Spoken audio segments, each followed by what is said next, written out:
कुछ लोग ना कभी नहीं बदलते। इतनी समझाइश के बाद, इतना कर्मा मिलने के बाद, इतने लोगों की बातें सुनने के बाद भी उन्हें बदलना मंजूर नहीं होता। अरे जनाब, बदलना तो छोड़िए, उन्हें कुछ सुनना और समझना भी गवारा नहीं होता। और इस बार भी कुछ ऐसा ही हुआ है। दूसरों को टारगेट करते करते इंसान खुद कब टारगेट होने लग पड़ता है, खुद उसे भी पता नहीं चलता। तो अभी जो बातें सामने आई हैं वो हम आपके साथ शेयर करेंगे अपनी इस वीडियो में। तो प्लीज वीडियो को एंड तक जरूर देखिए, लेकिन उससे पहले आप हमारे चैनल को जरूर सब्सक्राइब कीजिए और बेल आइकन को भी जरूर प्रेस कीजिए। एक बात तो आप मानेंगे कि इंसान को कर्मा जरूर मिलता है। जो चीजें उन्होंने दूसरों के साथ की है वो चीजें उनके सामने आती ही है, चाहे वो कुछ भी कर लें, चाहे कितना ही फेक बन लें, चाहे कितना ही दूसरों को टारगेट करें, लेकिन कर्मा उनके सामने आता ही है। और जब कर्मा सामने आता है तब उनके पास कोई रास्ता नहीं रह जाता। वो सिर्फ और सिर्फ सिंपैथी लेना चाहते हैं, फैंस की, मेकर्स की, इंडस्ट्री की, आम जनता की। उन्हें सिर्फ और सिर्फ सिंपैथी चाहिए होती है। खुद को सही साबित करने के लिए उनके पास कोई और रास्ता रह ही नहीं जाता, क्योंकि वो गलत को सही कैसे साबित कर सकते हैं। यहाँ पर हम बात कर रहे हैं बिल्ले बिल्ले गर्ल की, हिमांशी खुराना, जिन्होंने बिग बॉस में आने से पहले ही शहनाज के साथ बहुत बड़ी कंट्रोवर्सी क्रिएट की थी। नतीजा ये तक हो गया था कि शहनाज अपनी जान तक देने पर आ गई थी।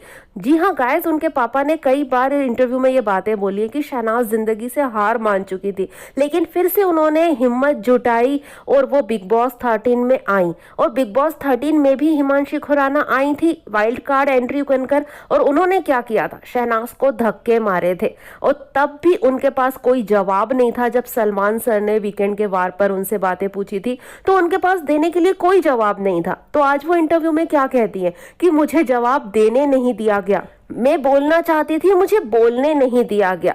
तो भाई हम तो यही कहेंगे कि बोलने का मौके आपको बहुत मिले, लेकिन आपने कभी सही को सही और गलत को गलत नहीं कहा।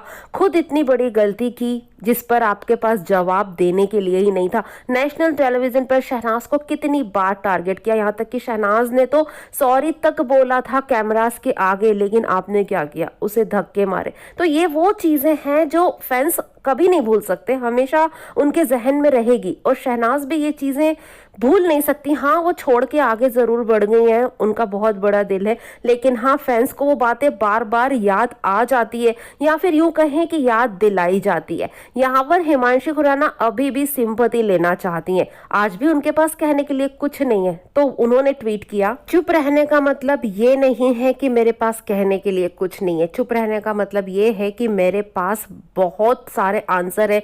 जो सवाल लोग करते हैं उनका बहुत सारा जवाब मेरे पास है।